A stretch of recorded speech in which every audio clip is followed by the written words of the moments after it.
반갑습니다. 아유, 비가 이렇게 와가지고 오늘 여기 확 닫을 줄 알았어요. 여러분, 우리 삶에 깊은 감동과 은혜를 주는 이 시편의 말씀들은 대체로 7사람이 지은 것으로 이렇게 알려져 있습니다. 그 중에서 제일 많이 지은 사람이 누굴까요? 다윗이죠. 다윗이 몇 편을 지었어요? 77편. 어떻게 다 하시죠? 아니 그런 것까지 다 하면 목사가 할 게 없잖아요.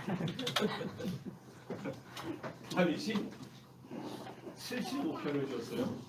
그럼 그 아들 솔로몬이 몇 편 지었어요? 몰라요. 이래서 목사가 필요한 거예요. 3편 졌어요. 그 다음에 다윗 시대에 그러니까 고라 자손이 있었죠. 고라 자손. 고라 자손들이 몇 편 져요? 12편을 줘요.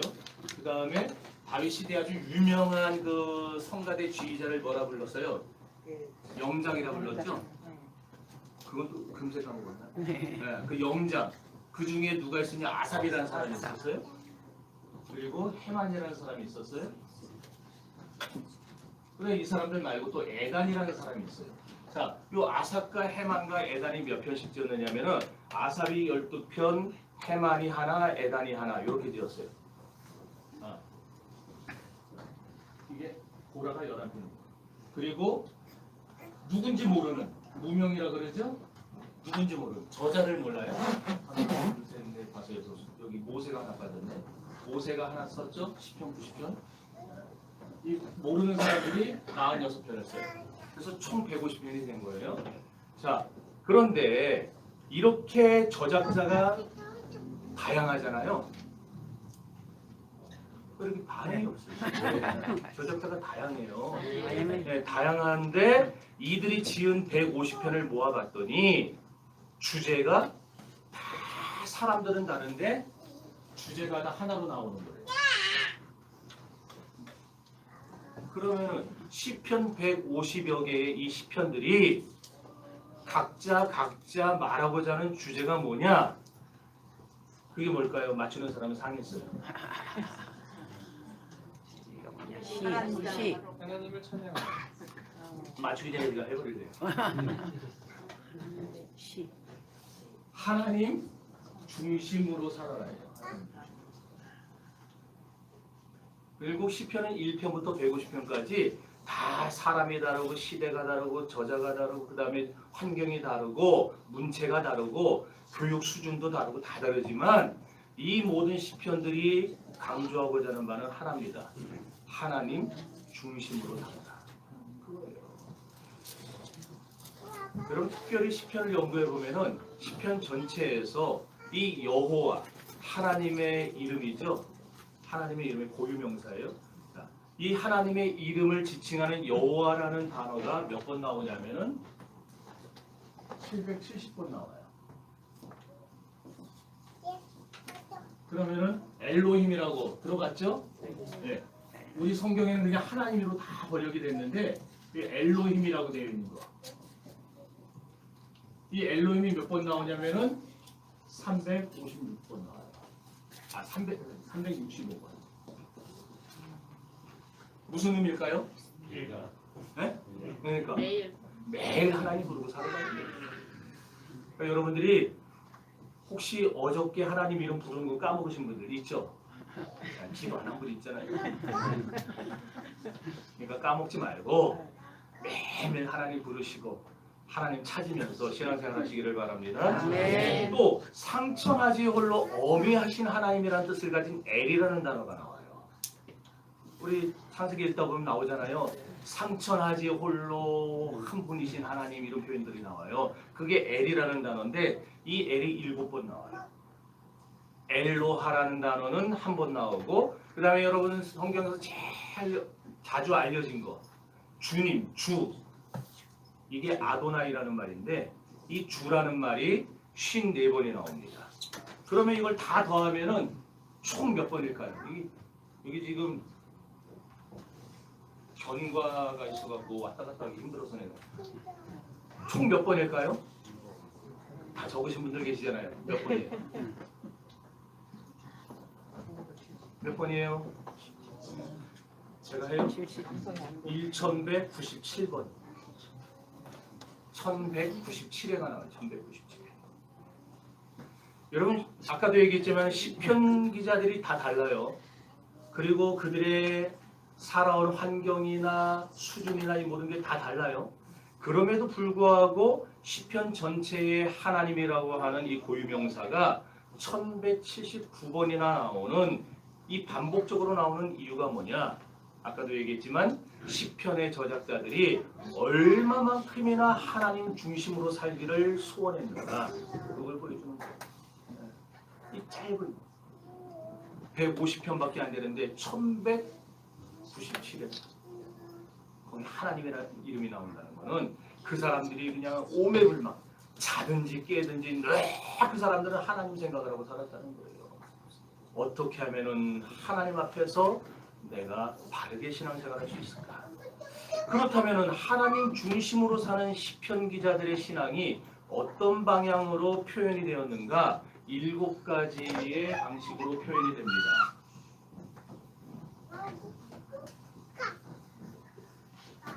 근래 몇 주 동안 쓸 일이 없었었는데 오늘은 참 쓸 일이 많네.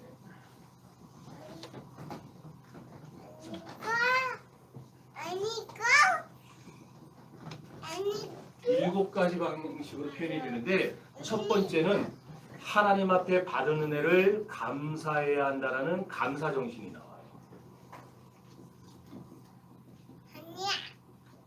두 번째는 하나님 앞에서 내 소원을 기도로 아뢰야 한다고 하는 기도의 정신이 나옵니다.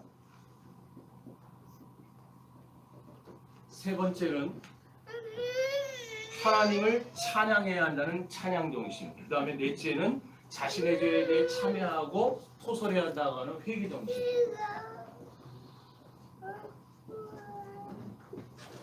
그 다음에 다섯 번째는 뭐냐?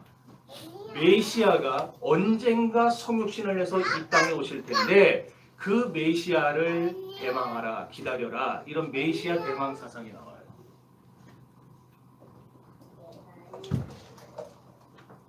그 다음에 여섯 번째는 신앙인은 이렇게 살아야 한다 하고 하는 신자들에게 주는 삶의 교훈이 나옵니다. 그리고 마지막 7번째는 악인은 하나님의 징계를 받고 저주를 받고 의인은 하나님께 복을 받는다고 하는 이런 징계와 축복에 대한 내용들이 나와요. 요 7가지의 표현이 아까 말한 하나님 중심이라고 하는 이 대전제를 가지고 쓰여지게 된 거예요. 그래서 총 150편은 다 이 내용들로 다 기록되어 있어요. 우리가 지금까지 오늘 38편을 하고 있는데 38편 오는 동안에 반복적인 내용들이 많았잖아요. 계속 어떤 거는 찬양에 대해서 얘기했고 어떤 건 기도에 대해서 얘기했고 어떤 건 회개에 대해서 얘기했고 그게 왜 그러냐? 10편 150편을 다 분석을 하면 요 7개로 나눠집니다. 물론 요거 말고 자잘한 것들이 있긴 한데 가장 대표적인 것들 그렇게 된다는 거예요. 자, 그래서 이 모든 7가지의 표현 방식들도 우리가 하나님 중심으로 신앙생활을 해야 합니다. 이런 것들을 가르쳐 줍니다. 그 중에서 오늘 우리가 함께 은혜 받고자 하는 시편 38편의 이 시편 38편은 이 중에서 어디에 해당하느냐? 회개의 시에 해당합니다. 회개의 시. 시편에는 회개시가 모두 7편이 들어있습니다. 6편, 32편, 38편 하나가 빠졌는데 51편 요 7개가 시편에 있는 회개시예요. 자, 하나님 앞에 범죄한 인간이 하나님 내가 죄인입니다. 내가 잘못했습니다. 나를 용서해 주세요. 그렇게 기도하고 간구하는 회개의 시로 기록이 되어 있어요. 그 중에서도 이 특별히 시편 38편은 회개 중에서도 회개하는 사람이 축복된 사람이다. 회개하는 삶이 복된 삶이다. 이런 내용들을 가르쳐 줍니다. 여러분 오늘 이제 38편의 제목을 한번 보세요. 제목이 뭐라고 나와 있어요? 다윗 시대에 유대인들은 하나님 앞에 화제를 드리면서, 화제가 뭔지 알죠? 불로 태워갖고 드리면서 시편 38편을 낭독했어요. 그걸 낭독하면서 기념을 했다는 건데, 그럼 뭘 기념했느냐? 대체적으로 두 가지를 기념했습니다. 하나는 하나님을 기념했어요. 그럼 하나님을 기념케 한다는 말이 뭐냐? 하나님을 향해 나를 도와주세요 하는 그런 간구, 그걸 지금 하나님을 기념케 한다는 말로 표현한 겁니다. 여기서 우리는 하나님의 도우심이 얼마나 필요한가를 너무너무 잘 알고 있던 다윗이 하나님께 간절히 도움을 요청하고 있구나 하는 사실을 깨닫게 되는 것이죠. 두 번째로 뭘 기념했느냐? 유대인들이 안식일날 성전에 나가서 예물을 드리면서 시편 38편을 낭송했기 때문에 이들이 안식일을 기념하는 거다, 그렇게 또 말을 하기도 합니다. 이거는 어디 누가 그렇게 주장을 하느냐면은 성경이, 여러분들 혹시 아시는 분이 계실까 모르겠지만은 구약 성경이 어떤 언어로 쓰였어요? 그냥 머리 터질 것 같아요 지금. 네. 구약 성경이 어떤 언어로 쓰였어요? 무슨 언어? 네? 네, 히브리어죠. 구약 성경 히브리어고 신약 성경이 헬라어가 됐는데, 자, 히브리어 성경을 마소라 성경이라 불러요. 이거를 헬라어로 번역한 것을 70인경이라 불러요. 제가 전에 수요 예배 때 하면서 한번 했었었는데 70인경. 이거를 표현할 때는 LXX 이렇게 70인경. 자, 왜 70인경인지 아시죠?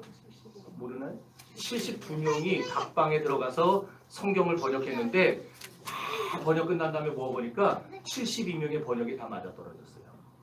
그래서 이거는 사람이 번역한 게 아니고 하나님의 성령이 감동한 거다 해가지고 헬라어 성경이 그때부터 기독교 사회에서 공인된 겁니다. 자, 그런데 이 70인경이 이 두 번째 견해를 지지를 해요. 안식일을 기념하는 거다. 히브리어 성경은 하나님을 기념하는 거다. 그럼 뭐가 맞느냐? 뭐가 맞느냐? 둘 다 상관없어요. 하나님을 기념하든 안식일을 기념하든 그게 중요한 게 아니니까.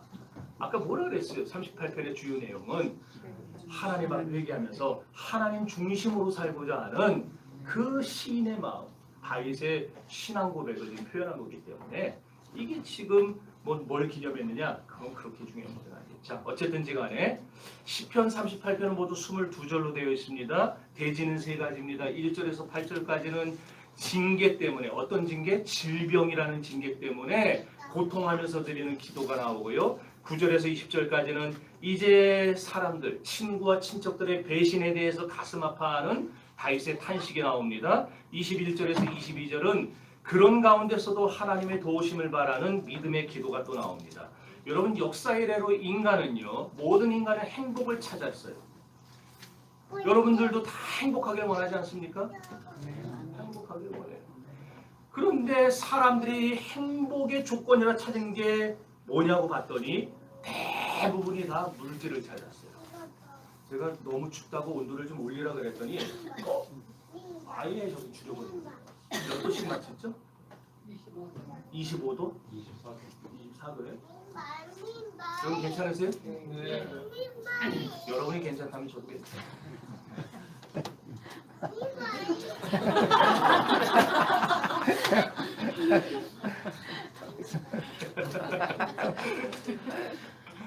다시 말합니다. 모든 인간들은 다 돈이, 물질이 행복이라고 생각을 했었어요. 또는 그 중에 명예를 쥐거나 아니면 환경상 좋은 여건을 만드는 게 행복이다라고 말하는 사람들도 많았습니다. 그래서 여러분들 역사에 보면 그 프랑스의 사상가죠, 장자크 루소 같은 사람 얼마나 유명합니까? 이 사람이 뭐라고 그랬느냐? 제가 말했으면 헛소리라고 했을 텐데 이 사람이 말하니까 명언이 됐어요.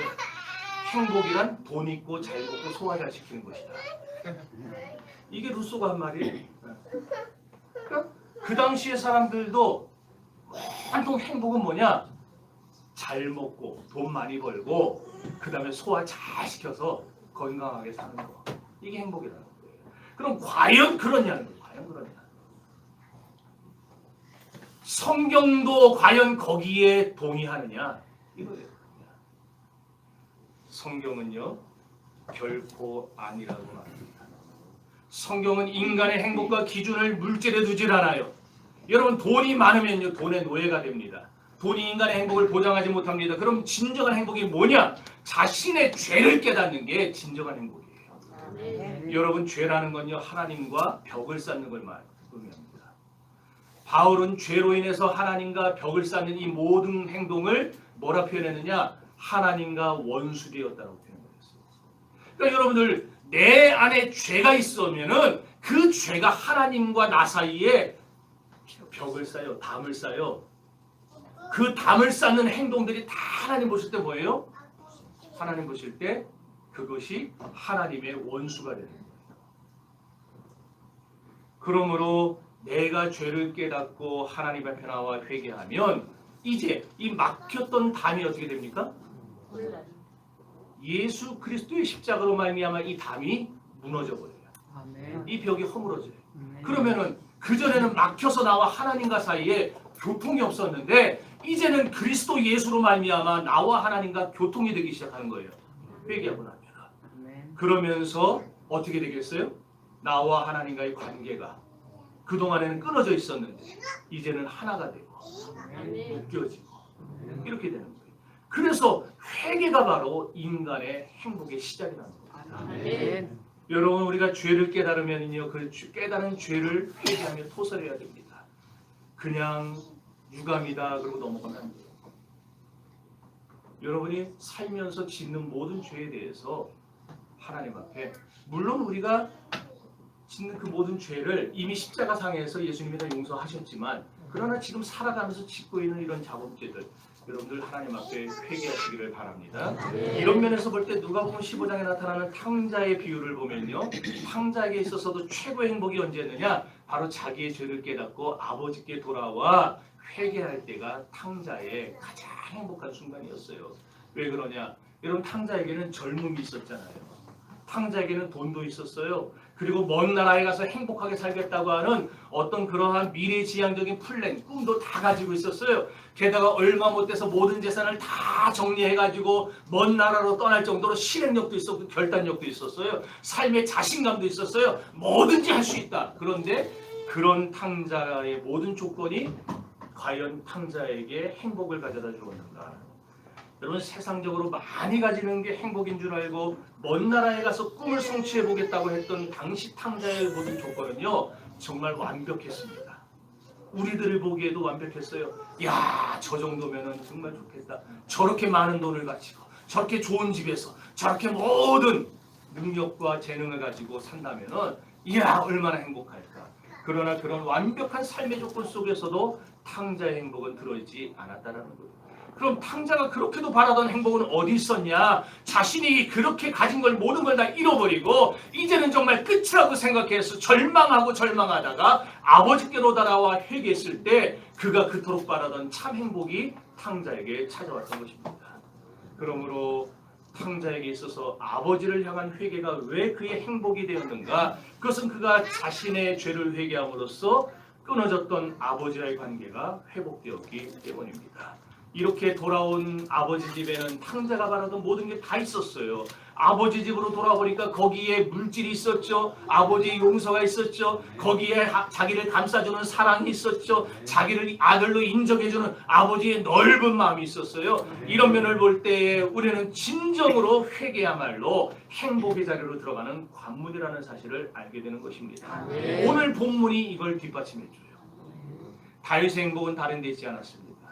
자신의 죄를 발견하고 회개하는 데에 다윗의 행복이 있었어요. 자, 이제 3절과 4절을 읽어볼게요. 시작. 주의 진노로 말미암아 절파를 순간 덮이었고 나의 죄로 말미암아 내 뼈에 하나나이다. 내 재앙이 내 머리에 넘쳐서 무거운 짐 같으니 내가 감당할 수 없나이다. 오는 날이 장날이라고 오늘 교회를 방문해 주신 분들이 여러 분 계신데 이게 또 말씀을 그래요. 고쳐놨더니 이제는 자막이 안 나와요. 하여튼 오늘 은혜가 있을 겁니다. 아멘. 은혜 못 받게 하려고 지금. 자, 그 다음에 18절 읽어보세요. 시작. 예, 여기 보니까요 3절과 4절과 18절에 다윗이 뭐라 그러냐, 나의 죄, 따라합시다. 나의 죄, 내 죄야, 내 죄. 지금 3번이나 반복해서 말하라고 했어요. 그렇다면 왜 똑같은 말을 3번씩이나 반복해서 말할까요? 잉크가 남아 돌아서? 그러면은 종이가 여백이 남아서? 아니죠. 왜 강조할까요? 아니, 왜 3번씩이나 반복할까요? 이걸 중원체라고 그래요. 중원체. 중원체. 거듭주. 거듭해서 말하는 거예요. 거듭해서. 성경에서 중원체를 쓰는 경우는 뭐냐? 아주 강조하는 거예요. 그러니까 다윗이 죄라는 단어를 지금 3번에 걸쳐서 반복한 이유는 자기의 죄가 어떤 죄라는 거예요? 씻을 수 없는 죄라는 거예요. 씻을 수 없는 죄. 내가 지은 죄는 도저히 내 능력으로, 내 의지로, 내 공로로 씻을 수 없는 그런 무지막지한 죄다. 이걸 지금 강조하고 있어요. 그러는 한편 또한 자기 자신이 누구냐? 나는 더러운 죄인이다. 그럼 다윗의 죄가 무슨 죄였어요? 다윗의 죄가 뭐였습니까? 우리아의 아내 밧세바와 간음한 죄였어요. 그리고 그걸 숨기기 위해서 우리아를 전쟁터에 내보내 죽였던 살인죄였습니다. 여러분, 바늘도둑이 소도둑된다고 자신의 불륜의 죄악을 숨기기 위해 다윗은 한 가정을 파괴하고 무너뜨려버려요. 이게 바로 다윗의 죄였던 거예요. 여러분, 다윗이, 여러분이 알고 있는 다윗은 어떤 사람이었습니까? 그렇게 총명하고 그렇게 하나님을 의지하던 믿음의 사람 아니었어요? 여러분이 잘 아시는 사무엘상 16장에 이런 얘기가 나오잖아요. 사무엘이 뿔에 기름을 채워가지고 이새의 집에, 베들레헴 이새 집에까지 찾아갔어요. 왕을 세우겠다고. 그래서 첫째부터 7째까지 다 찾았는데 왕 될 제목이 없어요. 그래서 네 아들이 이게 다냐 그랬더니 마지막 놈이 하나 남는데, 에이 걔는 별 볼 일 없어요. 그래도 데려와봐라. 그래갖고 데려왔더니 그 다윗이 하나님이 찾던 왕제였잖아요. 그래가지고 다윗에게 탁 기름을 부어요. 그 정도로 다윗은요, 어렸을 때 성령에 충만한 사람이었어요. 사무엘상 17장에서는 이 할례받지 못한 자가 어찌 사시는 하나님의 군대를 모욕하겠느냐 하면서 하나님의 살아계심을 믿고 증거하던 그런 믿음의 사람이었어요. 또한 전쟁은 여호와께 속한 거라고 하면서 하나님을 전적으로 믿고 그 골리앗, 거인 골리앗을 향해 달려가면서 물맷돌을 던졌던 용기 있는 신앙의 사람이기도 했어요. 뿐만 아니라 다윗은 시간 전쟁에 나가든지 어떤 일을 하든지 간에 항상 하나님 앞에 먼저 기도할 줄 알던 기도의 사람이었어요. 이렇게 하나부터 10까지 어디 빼놓을 나무랄 데가 없어요. 다윗은 그런 좋은 사람이었는데, 이렇게 하나님을 의지하고 하나님 기뻐하는 대로 살고 있었던 그런 다윗조차도 어느 날 범죄하고 그 신앙이 완전히 급전직하 떨어져 버렸다는 거예요. 그러니 여러분, 오늘 여기 있는 저나 여러분이나 자신만만해할 사람이 있습니까? 없어요. 여러분, 자기 믿음에 대해서 자신하지 마세요. 목사도 아차하는 순간에 미끄러져요. 많이 보잖아요. 선줄로 생각하는 자는 넘어질까 조심하라. 다윗이 그랬어요. 다윗이. 사람은요, 믿을 대상이 없어요. 사람은 시혜의 대상, 은혜를 베풀어줘야 될 대상이지 우리가 믿을 대상이 아니에요. 그러니까 여러분, 사람 믿지 마세요. 내가 그렇게 믿었는데, 믿으면 나중에 뒤통수 맞는데. 사람 믿지 말고 우리의 믿음의 대상은 오직 누굽니까? 하나님뿐이에요. 하나님뿐이에요. 그리고 사람들에게는 은혜를 베풀어 주세요. 누가 혹시라도 큰 죄를 범하고 징계를 받는 걸 보면서 여러분들 혹시라도 그런 생각하지 마세요. 아이고 꽃이다. 그러지 마세요. 아이고 안 됐다고 할 수는 없고 잘 됐다. 그러지 마세요. 그건 신자의 자세가 아닙니다. 누가 어려움 당할 때 여러분들은 일단 먼저 바울의 말대로 남의 죄를 책망하기 전에 내가 저런 죄에 빠지지 않게 된 것을 감사하시고, 그리고 지금 저 사람처럼 어려움 당하고 있지만은 속히 극복하고 하나님 앞에 회복될 수 있도록 위해서 기도해 주세요. 그러면은 그 기도가 여러분에게 돌아옵니다. 여러분 우리가 높은 산에 올라갈수록요 굴러 떨어질 확률이 높아질까요? 낮아질까요? 높아져요. 네. 그래서 산에 가서 낙상한 사람들 많잖아요. 높이 올라갈수록 굴러 떨어질 확률이 더 많아요. 우리 신앙도 똑같습니다. 우리 신앙이 깊어지고 기도가 깊어지고 말씀이 깊어지고 은혜가 깊어지고 다 좋은데 깊어지는 신앙 속에서 아무도 모르게 죄 짓는 사람이 상상외로 많아요.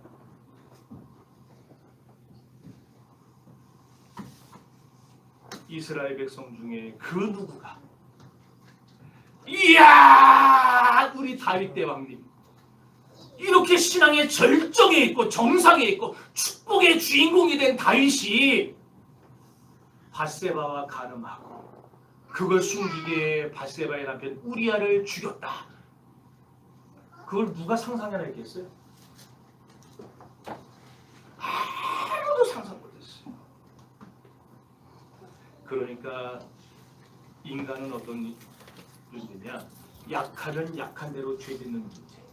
또 믿음이 좋으면 믿음이 좋은 대로 죄 짓는 문제. 황 목사가 완전합니까?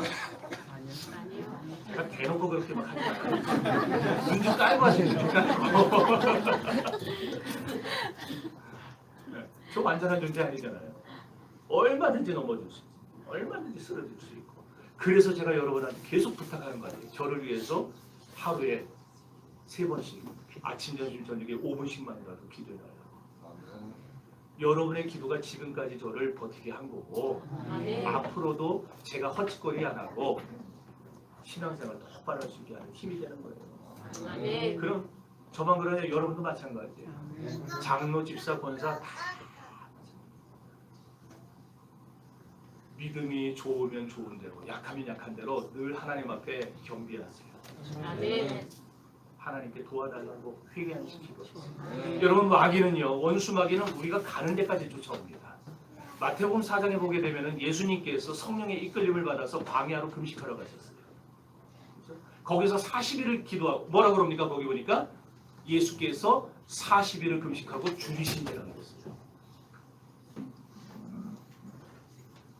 그런데 사탄이 그런 예수님을 쓰러뜨리려고 거기까지 쫓아와서 호시탐탐 기회를 노리다가 마침내 때가 왔구나 그러면서 예수님을 시험했다는 걸 아실랑가 모르실랑가 아세요? 네. 거기 보면 예수님이 정말 극도로 굶주림의 순간이 찾아왔습니다.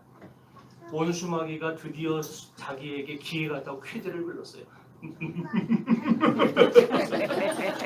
내가 만일 하나님이 아니면 그 말이 뭐예요? 마귀가요 예수님이 하나님 아들이라는 걸 부정하는 게 아니에요. 지금 그 문맥을 보면은 너 어제까지는 하나님의 아들이었어. 너 지난날에는 하나님의 아들이었어. 나도 알아 그거예요. 그런데 지금 40일을 금식한 지금 배가 죽도록 고픈 지금도 네가 하나님 아들이냐? 그렇다면 이 돌 가지고 떡 만들 수 있지 않냐? 한번 해봐라 그 얘기. 이렇게 성령님을 따라서 그 은혜의 광야 세계까지 들어갔는데 마귀가 거기까지 쫓아왔어요. 욥기 1장을 보면은요 하나님께서 사탄에게 질문을 하십니다. 너 어디 갔다 왔냐? 그랬더니 마귀가 대답하죠. 예, 제가 땅을 이리저리 두루 돌아다니다가 왔습니다. 그랬어요. 마귀는요 자꾸 싸돌아다녀요. 정신교회 와가지고 틈이 없으면은 마귀는 옆에 교회 갑니다. 그래서 그 교회 틈이 있으면은 거기에 눌러 앉아요. 눌러 앉아가지고 막 한참 소란 피우고 교회 시끄럽게 하고 짜게 놓고 그러다가 자기가 할 만큼 했다 싶으면 다시 정신교회를 또 와요. 안 오는 거 아니에요. 또 다시 와요. 또 와가지고 이번에 틈이 있는가 했더니 틈이 조그만 게 생겼어요. 그럼 그 틈을 하고 들어가지고 교인들끼리 미워하게 하고 시기하게 하고 싸우게 하고 괜히 이유 없이 목사 막 시기하게 미워하게 하고 설교 들을 때 눈이 거칠게 가면은 그러면서 당회에도 들어오고 재직회도 들어오고 하는 거예요. 막. 목사가 좀 티미하다. 목사가 좀 은혜가 떨어지는 건 싶다. 그러면요 마귀가 목사에게도 달려들어가지고 시험하고. 이게 언제까지 돼요? 언제까지? 천국까지. 우리가 죽을 때까지예요. 천국까지. 그래서 목사는요 여기저기 다니면서 유명해지는 것보다 평범해도 목회 마칠 때까지 안전운전하는 게 최고입니다. 아멘. 딴짓 안 하고 말씀만 하고 교인들 사랑하고 아멘. 왜 그것만 아멘이 큰가 보네. 땅에 두루돌아 여기저기 다녀왔나이다. 욥기 2장에도 똑같이 나와요. 거기 1장과 2장에 두 번씩이나. 마귀는 쉬지 않고 돌아요. 이 집들 쓰시고 저 집들 쓰시고. 여러분 왜 다윗이 그렇게 위대했던 신앙의 사람이 추락하는 것은 날개가 있다고 하루아침에 신앙 다 팔아먹고 비참한 신세로 전락하고 만 걸까요? 수많은 화가들이 밧세바를 그린 그림을 보면은 기가 막힌 미인으로 그려놨어요. 근데 저는 아무리 성경을 뒤져도요 밧세바가 미인이었다는 증거를 못 찾겠어요. 딱 하나 찾은 게 뭐냐? 우리 지난 금요일날 철야 때도 봤죠? 사무엘하 11장에 보니까 아름다워 보이는지라 그랬어요. 밧세바가 아름다웠다라고 한 게 아니고 아름다워 보이는지라 누구 눈에? 다윗 눈에. 콩깍지가 씌인 거예요. 그러니까 아름다워 보이는 거예요. 선악과도 그랬잖아요. 하와가 그 나무를 본즉 먹음직도 하고 보암직도 하고 지혜롭게 할 만큼 탐스럽기도 한지라 그랬어요. 실제로 선악과가 맛도 좋고 막 그냥 지혜 먹자마자 지혜가 생기고 그게 아니었잖아요. 하와가 자기 스스로 느끼기에 아 이거 먹으면은 참 좋을 것 같다. 그런 거예요. 지 혼자. 그런데 먹었더니 어때요? 진짜 그랬어요? 아니죠. 아니니까 어떻게 합니까? 아이 이게 뭐야? 속았다 그러고. 그래갖고 어떻게 합니까? 자기 남편 주죠. 너도 먹어보라고. 네. 이걸 보면요 여자들이 하와의 후손이라는 게 분명해요. 뭘 또 거기서 또 아내를 또 보게요. 저희 아내를 보면 알아요. 아 자꾸 얘기하지 말라 그래. 아몬드 초콜릿을 먹다가 아몬드가 나오면 다 모아서 저를 줘요.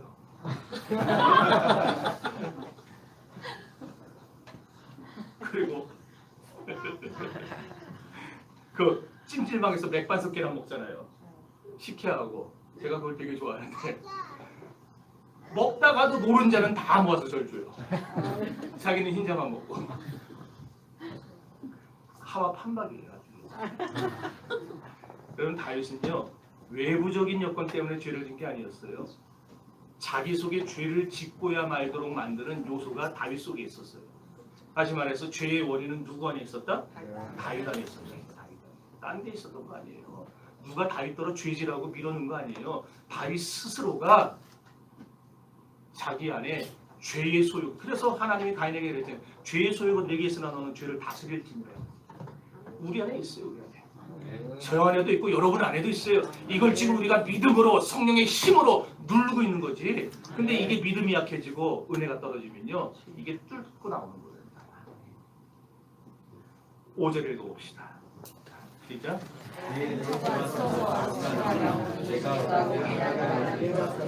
그러니까 우매한 영으로 자신이 죄를 범하고 징계를 받아서 질병으로 자신의 몸에 썩는 병이 생기고 썩는 악취가 났다 이 말이에요. 여기서 우매하다는 말은 어떤 뜻이냐? 히브리어에 보면 이베레트라고 그랬어요. 이베레트. 이베레트는 뭔 뜻이냐면 바보 같다는 거예요. 바보 같다. 아, 저 진짜 바보 같은 놈 이럴 때. 바보처럼 어리석기 때문에 어리석은 짓을 했다라는 겁니다. 그런데 이 우매했다는 말은 신앙적으로 어리석은 일을 했을 때 쓰는 것이 아니고 불신앙적으로 어리석은 일을 했을 때 쓰는 거예요. 그러니까 주로 누구에게 쓰느냐? 신자들에게 쓰는 게 아니라 불신자에게 쓰는 거예요. 근데 다윗이 지금 자기가 신자예요, 불신자예요? 신자인데 자기 자신을 가리켜 불신자에게 쓰는 단어를 쓰고 있는 거예요. 내가 불신자가 같다는 거예요. 신앙 없이 사는 사람이 가장 우매하고 어리석은 사람입니다. 다윗은 그렇게 한순간 신앙 다 팔아먹고 바보같이 걸었다는 걸 지금 적나라하게 고백하고 있는 거예요. 여러분 우리도 똑같습니다. 내가 저 사람하고 같이 다니면은 내 인생 망치겠지. 내가 저 여자하고 저 남자하고 결혼하면은 파국을 맞겠지. 이게 깨달아져야 되는데 그게 깨달아지질 않아요. 그냥 눈앞에 밧세바가 자꾸 돌아다닌다. 그것도 그냥 벌거벗고. 그러니까 거기에 그냥 홀려가지고 남들 눈에 바보같이 구는 거예요. 여러분 그러냐? 저 사람 왜 저렇게 하루아침에 저렇게 바보같이 굴까? 우리는 그게 보이는데 그 사람은 안 보여요. 눈앞에 자꾸 밧세바가 돌아다니고 있어. 신앙이란 뭐와 같으냐? 나침반과도 같습니다. 우리가 산속에서 길을 잃어도요. 나침반만 있으면 동서남북을 쉽게 찾을 수 있잖아요. 마찬가지입니다. 내가 방황하거나 내가 가난하거나 갈 바를 알지 못해도 하나님을 믿는 신앙이 우리 안에 살아있으면요. 이 신앙이 내가 어디로 가야 할지, 무엇을 해야 할지, 그리고 어떻게 살아야 할지 이 믿음이 나의 삶의 방향을 정해줍니다. 내가 이 짝으로 가려고 그래도 내 안에 신앙이 살아있으면요. 나를 툭툭툭 쳐요. 선배야 그러면 안 된다. 그러면 안 된다. 그리고 나를 딴 쪽으로 인도하는 거예요. 근데 이 신앙이 살아있지 않으면, 믿음이 살아있지 않으면 내가 이 짝으로 가려고 그럴 때에 나를 제어해 주질 않아요. 그러니까 망하는 줄도 모르고 가려면 망하는 줄도 모르고. 그렇기 때문에 믿음 있는 사람은 바로 살게 되어 있습니다. 어디로 가야 할지, 어떻게 살아야 할지, 내가 뭘 해야 하고 뭘 하지 말아야 할지, 무엇이 과연 내가 행복해지는 길인지 내 안에 들어있는 신앙이 다 알려주기 때문에 믿음 있는 사람은 바로 사는 거예요. 문제는 순간적인 유혹으로부터 내 신앙이 흔들리면 어떤 현상이 생기는가? 삶의 중심을 놓치게 됩니다. 다윗이 그것 때문에 쓰러졌어요. 지금으로부터 3000년 전에 다윗이 다스리던 이스라엘 나라는 매우 더운 나라예요. 지금도 그렇지만. 그래서 오전에 활동하다가 점심 먹고는 오후부터 잠을 잡니다. 그래가지고 어스름 저녁에 이제 그 땅거미가 질무렵에 일어나요. 그러고서는 아주 밤늦게까지 일을 하고 그러고 나서 다시 잠을 자러 봅니다. 지금 다윗이 이제 일어나 보니까 집집마다 불이 하나둘씩 켜지기 시작한 겁니다. 다윗은 어떤 사람이냐면 성경 보니까 아침과 정오와 저녁에 3번 기도하던 사람이었어요. 그러니까 지금 저녁에 일어나가지고 이때가 무슨 시간이라 일어난 거예요? 기도 시간이라 일어나서 기도하려고. 그러면은 기도하러 가야 되는데 그날따라 기분이 싱숭생숭하고 선선한 바람까지 부니까 그냥 지붕에 올라가가지고 기도하러 빨리 들어가야 되는데 기도는 안 하고 어슬렁어슬렁 왔다리 갔다리만 한 거예요. 제가 금요철 할 때 말씀드렸죠. 다윗성이 어디 져 있었습니까? 어디 졌어요? 시온산 꼭대기에 졌어요. 이렇게. 산이 있으면은 여기 꼭대기에 다윗성이 있어요. 그리고 이 밑으로 뭐가 있어요? 다? 신하들서부터 백성들의 집이 그냥 쫙 늘어서 있는 거예요. 근데 이스라엘 집은 대개 디귿자로 지어졌어요. 디귿자. 그리고 이 한가운데 뭐가 있냐? 우물이 있어요. 그리고 여기가 문이고 대문이고. 그래서 여기서 밤에 여기서 샤워하고 목욕하고 하는 거예요. 근데 집들이 문을 이렇게 했으면 상관없는데 다 이렇게 있어요. 이렇게. 그러니까 어떻게 다윗이 지붕에 올라가면 어때요? 다 보이는 거예요. 어느 집에서 뭐 하는 거예요. 다 보이는 거예요. 빨리 기도 자리에 들어갔으면 아무 일 없었을 텐데. 왔다 갔다 하다가 저 집은 뭐 하나? 저 집 우리 아이 집인데. 저기 누가 본다. 이거 쳐다보다가 범죄한 거예요.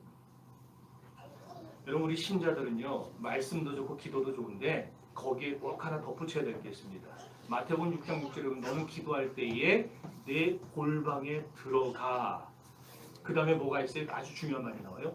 문을 닫고 은밀한 중에 계시는 내 아버지께 구하라. 그리하면 은밀한 중에 보시는 내 아버지께서 갚으시리라. 거기 보면 골방에 들어가 문을 닫으라 그랬어요. 여러분 기도하러 온 사람이요 문을 닫아야 되는데 다윗이 지금 문을 열어놓은 거예요. 세상의 문을 향해 활짝 열어놨어요. 오늘도 똑같아요. 관심이 온통 세상에 가 있고 관심이 온통 예쁜 거에 가 있고 아이돌에 가 있고 그냥 막 세상에 아주 그냥 멋진 이런 거에 가 있는 사람들은요 기도 못해요.